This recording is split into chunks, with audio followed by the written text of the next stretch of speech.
Assalamualaikum warahmatullahi wabarakatuh. Perkenalkan, saya Jela Dwi Secana dengan NPM 208110017. Di sini saya akan mempresentasikan perencanaan proposal saya yang berjudul Analisis Pengaruh Kasih Sayang Orang Tua Terhadap Pelaksanaan Sholat Fardu Anak. Baik, kita masuk ke latar belakang permasalahan. Setiap orang tua tentunya menginginkan yang terbaik untuk anaknya.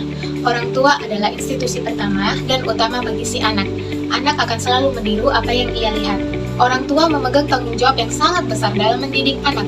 Allah Subhanahu wa Ta'ala memberikan amanah kepada setiap orang tua untuk dapat mendidik anaknya dalam ajaran Islam, terlebih dalam melaksanakan sholat fardu.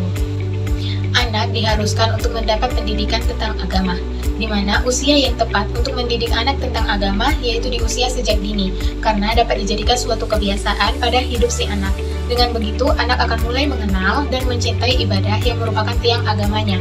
Ingatan anak juga saat usia dini sangat melekat, maka dari itu, kebanyakan orang tua umumnya mengajarkan anaknya bacaan-bacaan sholat, mempraktekkan gerakan sholat, dan belajar mengaji. Orang tua harus tegas dalam memerintah anaknya untuk melaksanakan sholat.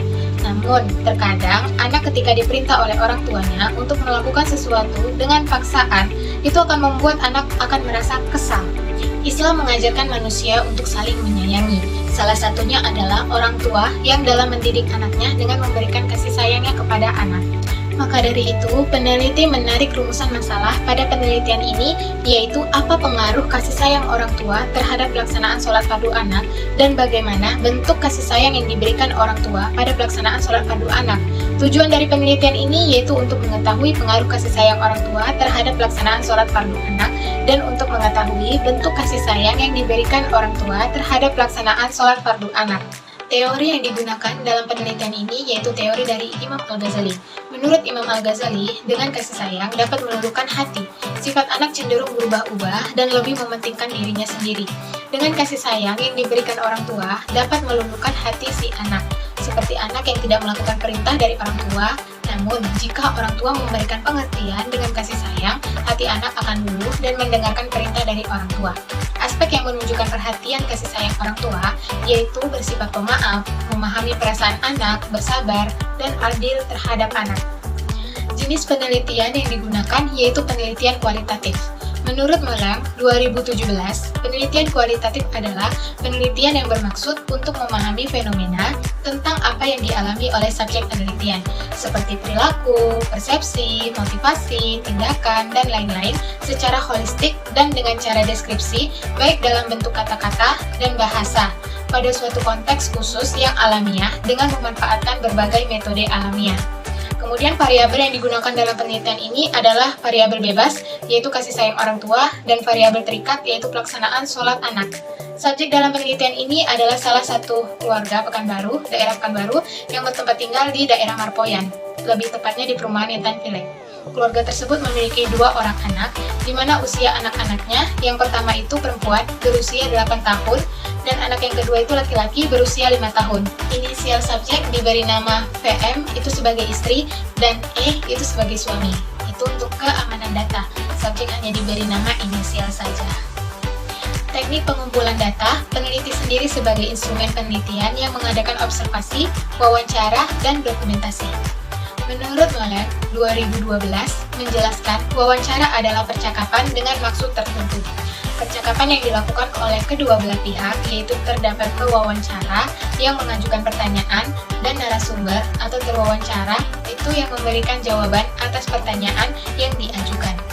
Dalam penelitian ini, jenis teknik wawancara yang digunakan yaitu jenis wawancara terstruktur. Wawancara terstruktur ini merupakan suatu wawancara dengan menggunakan daftar pertanyaan yang telah dipersiapkan sebelumnya.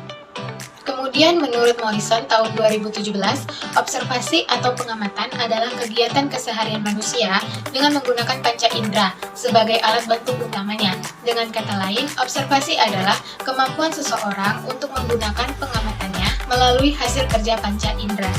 Jenis observasi yang digunakan yaitu observasi non-partisipan, di mana peneliti tidak ikut dalam kehidupan subjek dan secara terpisah berkedudukan selaku pengamat. Teknik mencatat hasil observasi yang digunakan yaitu teknik naratif dengan tipe pencatatan naratif anekdotal recording. Peneliti mencatat data kejadian dan urutan kejadiannya sebagaimana yang terjadi di situasi tersebut. Pada teknik ini tidak membutuhkan kerangka waktu, pengkodean, ataupun pengkategorian tertentu.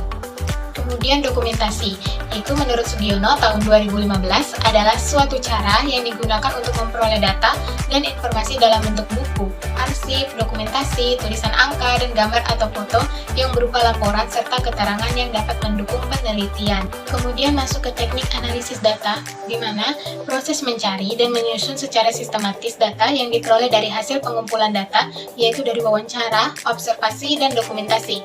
Dalam menganalisis data kualitatif, terdapat 3 tahapan kegiatan, yaitu reduksi data, penyajian data, dan menarik kesimpulan. Berdasarkan hal tersebut, maka analisis data yang dilakukan adalah sebagai berikut. Yang pertama itu reduksi data. Tahapan ini artinya merangkum, memilih hal-hal pokok, memfokuskan pada hal-hal yang penting, dan membuang yang dianggap tidak perlu. Dengan demikian, data yang telah direduksi akan memberikan gambaran yang jelas dan mempermudah peneliti untuk melakukan pengumpulan data selanjutnya. Reduksi data dalam penelitian ini akan memfokuskan seberapa pengaruhnya kasih sayang orang tua terhadap pelaksanaan sholat fardu anak dan bentuk kasih sayang orang tua yang diberikan terhadap pelaksanaan sholat fardu anak. Kemudian yang kedua itu penyajian data. Tahap ini meliputi pengklasifikasian dan identifikasi data, yaitu menuliskan kumpulan data yang terorganisir dan terkategori berdasarkan indikator terkait pengaruh kasih sayang orang tua terhadap pelaksanaan sholat fardu anak. Kemudian yang ketiga itu ada menarik kesimpulan. Di tahap terakhir ini merupakan aktivitas pemberian makna dan memberikan penjelasan terhadap hasil penyajian data yang diperoleh dari analisis data terhadap pengaruh kasih sayang orang tua terhadap pelaksanaan sholat fardu anak. Pada judul proposal yaitu analisis pengaruh kasih sayang orang tua terhadap pelaksanaan sholat fardu anak, penelitian ini masuk ke pola 3, di mana pada pola ketiga memberikan perspektif Islam terhadap konsep-konsep psikologi modern. Alasannya yaitu orang tua memberikan kasih sayangnya untuk membangun pandangan tentang Islam pada diri anaknya. Mereka dengan penuh kasih sayang memberitahu tentang sholat-sholat fardu dimulai dari gerakan hingga bacaan sholat pada anak mereka yang bersumber pada khazanah keilmuan. Allah Subhanahu wa Ta'ala memerintahkan hambanya untuk memberikan kasih sayang kepada sesama manusia. Terdapat dalam hadis riwayat Al-Bukhari dari Usama bin Zaid yang bunyinya yaitu, dan sesungguhnya Allah Subhanahu wa Ta'ala hanya menyayangi hamba-hambanya yang penyayang. Namun tidak hanya itu, kasih sayang orang tua dapat berpengaruh pada psikis anak. Anak akan berperilaku baik seperti menyayangi sesama temannya. Oleh karena itu, sangat penting pengaruh dari kasih sayang orang tua. Dengan pondasi keimanan anak yang kuat, anak akan menciptakan kepribadian yang baik, baik dari kognitif, perilaku, pertumbuhan, maupun hubungan dengan orang lain. Metode penelitian dalam psikologi Islam yang digunakan yaitu metode ilmiah. Jenis metode ilmiah yang digunakan yaitu metode deskriptif. Metode ilmiah deskriptif merupakan langkah-langkah dalam pemecahan masalah yang diamankan